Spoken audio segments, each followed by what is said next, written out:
E aí, pessoal, tudo bem? Bom, esta semana nós continuamos com o nosso estudo dentro do simulado do ENAD e nesta semana nós vamos estudar da questão 22 até a questão 24. Estas questões, elas estão dentro do bloco de questões de conhecimento específico e são questões que se referem ao conhecimento específico da área do esporte, de esportes coletivos, da área de política pública do esporte, política pública de lazer, o esporte olímpico e esporte paralímpico. Então, essas são as temáticas que são abordadas da questão 22 até a questão 24. Na questão 22, nós temos uma caracterização específica que é do sistema defensivo do handebol. Para responder a essa questão, vocês devem atentar à contextualização de conhecimentos teóricos que vocês adquiriram durante a disciplina de handebol e a aplicação desses conhecimentos a uma situação prática de jogo. Então, quando nós falamos em contextualização, nós estamos falando da utilização desses conhecimentos teóricos em uma situação prática. E nesse caso, a questão aborda uma situação de jogo, especificamente uma questão que se encaixa no sistema defensivo. Nessa questão, nós temos ainda uma outra característica, que é a interpretação de texto, então a interpretação explícita e implícita, e a interpretação da figura, do desenho de jogo. Então, nós observamos que nessa questão nós temos, no primeiro trecho, uma descrição de uma situação de sistema defensivo dentro de um jogo de handebol. Então, nesse primeiro trecho, ele explica o que é o sistema defensivo dentro de um jogo de handebol e ele fala sobre o posicionamento dos jogadores e sobre a forma de atuação dos defensores. Depois, nós temos uma figura onde nós temos o posicionamento dos jogadores, tá?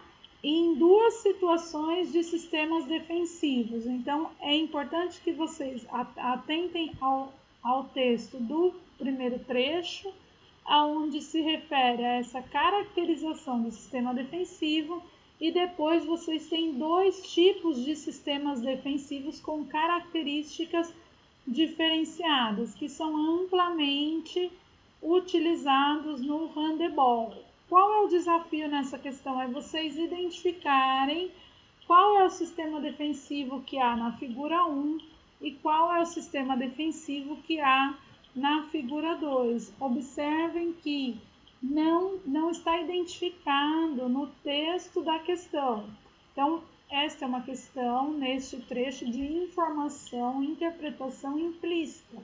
Vocês devem ter este conhecimento lá das aulas de handebol, conhecimento teórico, e esse conhecimento teórico deve ser agora aplicado na interpretação desta figura. Então, isto é contextualização, é a aplicação do conhecimento teórico a uma situação prática.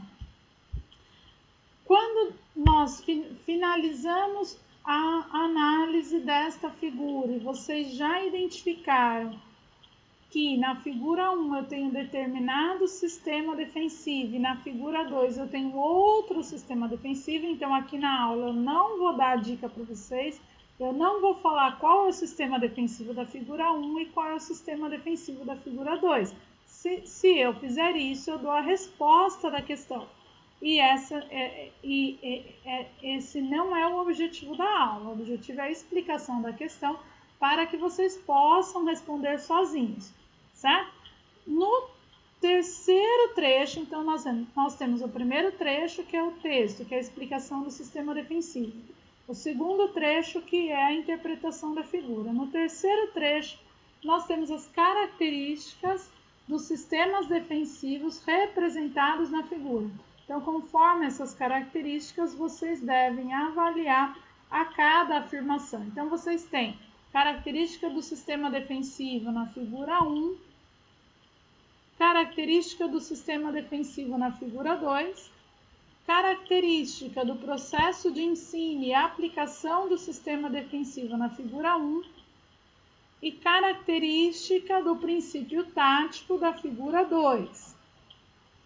Então, veja, nós temos 4 afirmações aí a serem avaliadas. De novo, a leitura por trechos. Após vocês avaliarem essas 4 afirmações, é que nós chegamos à questão. Então, é correto afirmar, é correto apenas o que se afirma em 1 e 2, em 1 e 3, em 2 e 4, 1, 3 e 4 e 2, 3 e 4. Então, vocês devem analisar cada afirmação, tá? E comparar essa afirmação com o conhecimento teórico que vocês têm agora aplicado na prática. Após a comparação dessas afirmações é que vocês vão responder a essa questão. Então, se atentem a essa característica na questão 22. Então, aqui a questão completa. Então, observe que nós temos o primeiro trecho, nós temos a interpretação da figura, depois a interpretação e análise de cada afirmativa, depois é que nós vamos analisar a cada uma das alternativas a cada uma das questões. Na questão 23, nós temos uma característica específica que é a abordagem do conhecimento técnico, do conhecimento teórico de política pública de esporte e lazer. É uma questão de interpretação também implícita e é uma questão onde é necessário aplicar o conhecimento que vocês têm sobre a política pública de esporte e sobre o lazer a uma situação real, a uma situação prática. É uma questão que ela traz também conhecimento sobre as disciplinas que vocês vivenciaram, que abordaram a temática de esportes coletivos. Então, nessa questão, nós temos um primeiro trecho que vai explicar, que vai conceituar a elaboração e a implementação de políticas públicas de esporte e políticas públicas de lazer, e esse trecho ele traz a discussão sobre o quanto essas políticas públicas elas têm sido implementadas nos últimos anos e a importância dessas políticas públicas no contexto social, econômico e político. Então, se atentem a essa leitura do primeiro trecho. Na questão, conforme a partir das informações do texto, em consonância com a atuação do profissional de educação física, no campo das políticas públicas de esporte e lazer, avalia as afirmações a seguir. Então, qual é o papel do profissional de educação física pensando na aplicação de política pública de esporte e de lazer? A partir disso, vocês vão avaliar cada uma das informações, das afirmações, conforme as informações que estão no texto acima. Aí vem a interpretação implícita, tá? Porque é necessário compreender o texto acima, abstrair, retirar qual é a mensagem essencial desse texto para que se faça a avaliação das afirmações abaixo. Um exercício de comparação é importante aqui. Então, comparem as afirmações que estão em 1 e 2 e 3 e 4 com o texto que há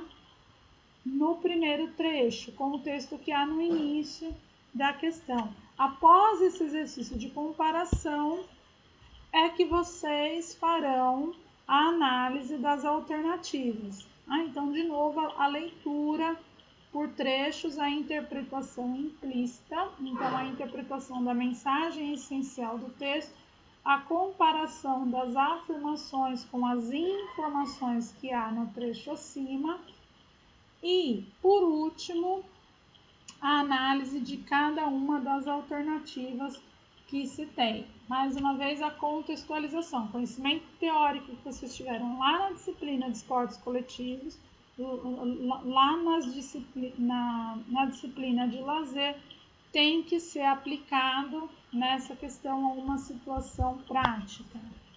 Quando nós chegamos à questão 24, essa questão aborda um pouquinho lá da história da educação física e do esporte, passa pelo olimpismo e vai falar de fair play relacionado ao movimento paralímpico. O que é importante nessa questão é atentar à temática dela. Então, além dela abordar o movimento paralímpico, a questão do fair play, ela vai falar sobre a classificação funcional no esporte paralímpico. Mais uma vez, a leitura por trechos, mas dessa vez nós temos a interpretação explícita. Tá? A temática da classificação funcional ela é muito clara nessa questão. E é importante relembrar um pouquinho o que é a classificação funcional. Então, a classificação funcional ela é um fator de nivelamento entre os aspectos de capacidade física e competitiva do atleta com deficiência. Então, o que acontece? Se colocam atletas com deficiências semelhantes em um determinado grupo. Tá?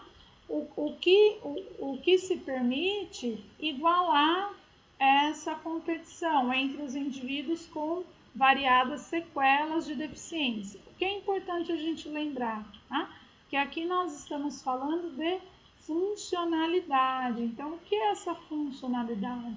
É a capacidade de movimento que esse atleta tem em situações diferenciadas. Então, é feita uma avaliação médica, uma avaliação clínica, conforme o diagnóstico da deficiência, é feita uma avaliação motora. Então, se é o nadador, é feita uma avaliação fora da água. Né? E essa avaliação ela vai acontecer em cima da flexibilidade, da coordenação motora, da força, da potência, da resistência. E uma terceira avaliação é a avaliação no contexto esportivo. Então, se é um nadador, ele vai ser avaliado na água nadando. Se é um atleta da corrida dos 100 metros, no atletismo, por exemplo, ele vai ser avaliado correndo. Se é um atleta do salto, ele vai ser avaliado saltando. Então, a avaliação é específica no contexto esportivo. Então, a classificação funcional, ela tem a intenção de nivelar os aspectos da capacidade física competitiva para que essa competição ela fique mais justa, para que essa competição ela fique equiparada entre atletas de diferentes características, diferentes funcionalidades. Então, a questão 24, novamente, é uma questão de leitura por trechos, é uma questão de interpretação explícita. Então, ela começa falando do movimento olímpico, vai falar do movimento paralímpico e, por último, ela vai falar do fair play, mas a temática dela não é o fair play. Apesar dela citar a questão do fair play, a temática dela é o fato de assegurar uma competição mais igualitária para atletas paralímpicos. E isso se chama classificação funcional. Como tarefa para vocês essa semana, então fica a resolução da questão 22 até a questão 24. A finalização e o envio da tarefa da aula anterior, da aula do dia 15 de abril. Então, quem não fez a resolução das questões 18 até a questão 21, precisa finalizar e enviar essas questões para que eu possa fazer a correção. E ainda, a revisão das questões discursivas, as questões escritas de texto que vocês já fizeram, que vocês já preencheram, conforme os critérios de correção que estão no material da aula de revisão de conteúdos do dia 8 de abril. Então, não se esqueçam, além da resolução da questão 22 até a 24, e além da finalização da resolução das questões 18 até a 21, é super importante que vocês revisem as questões discursivas conforme os critérios de correção estão lá no material da aula de revisão de conteúdos. revisem, reescrevam essas questões se elas estiverem fora desse padrão e reenviem esse material para que eu possa fazer a correção. Certo, pessoal? Dúvidas, enviem lá pelo fórum de dúvidas. Bom trabalho!